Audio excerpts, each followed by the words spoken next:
Twee bottels bevat verbindings A en B met dieselfde molekulêre formule C4H8O2. Hierdie verbindings is reguit ketting organiese molekules wat aan twee verskillende homoloë reekse behoort.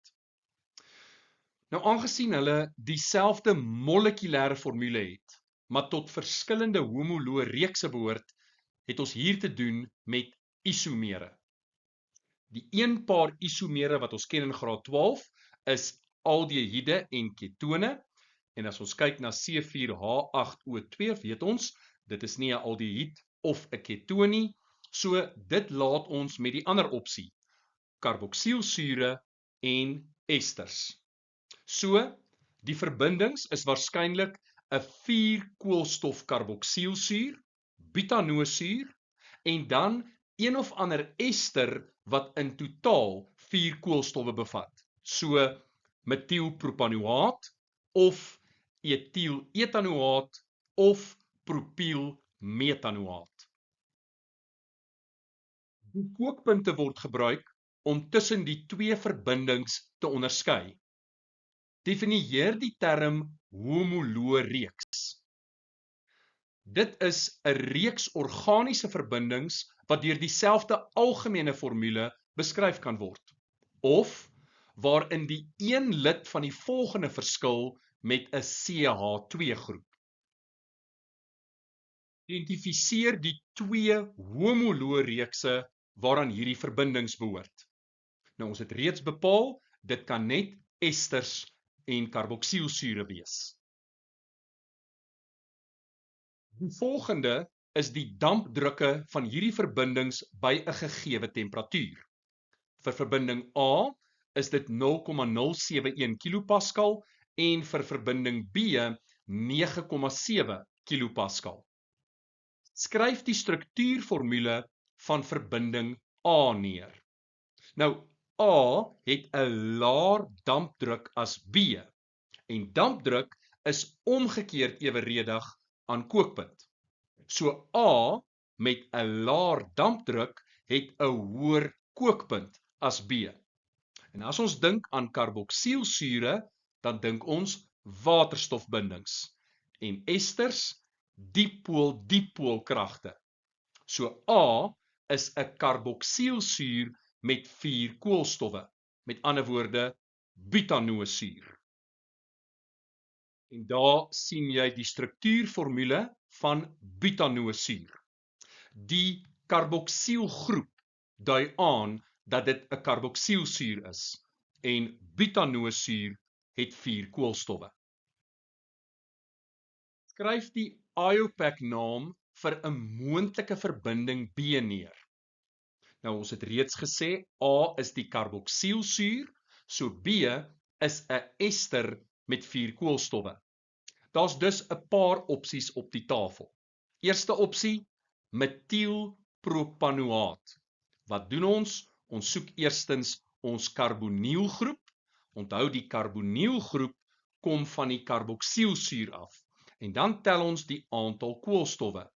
1, 2, 3. So propanosuur, propanoaat. En aan die ander kant, 1 koolstof, dit is die metielsuiketting. So metielpropanoaat.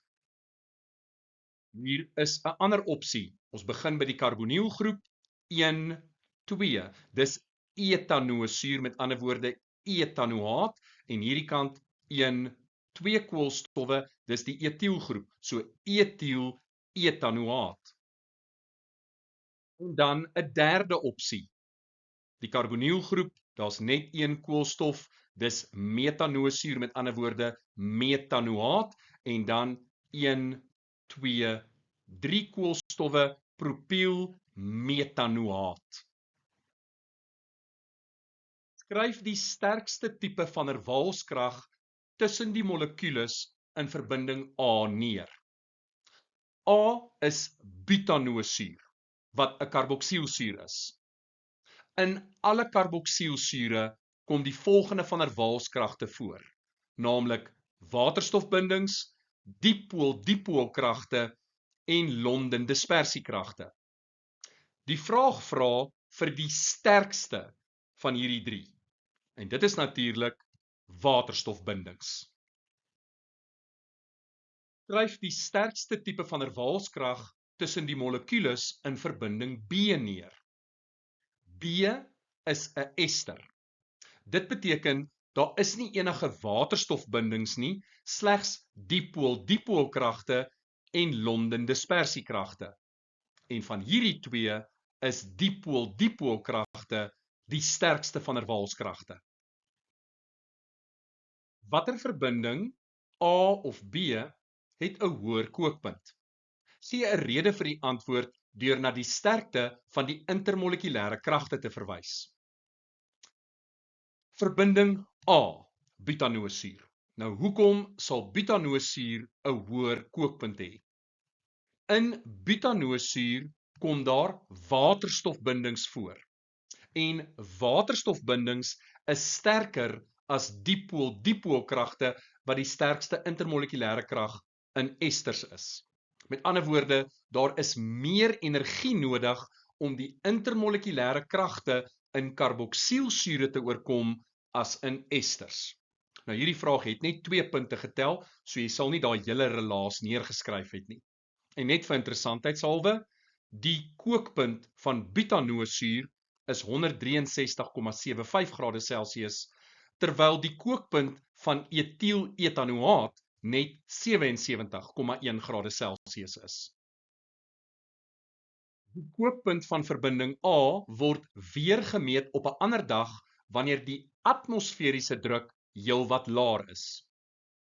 Hoe sal die kookpunt van hierdie verbinding nou beïnvloed word? Kies uit toeneem, afneem of dieselfde bly.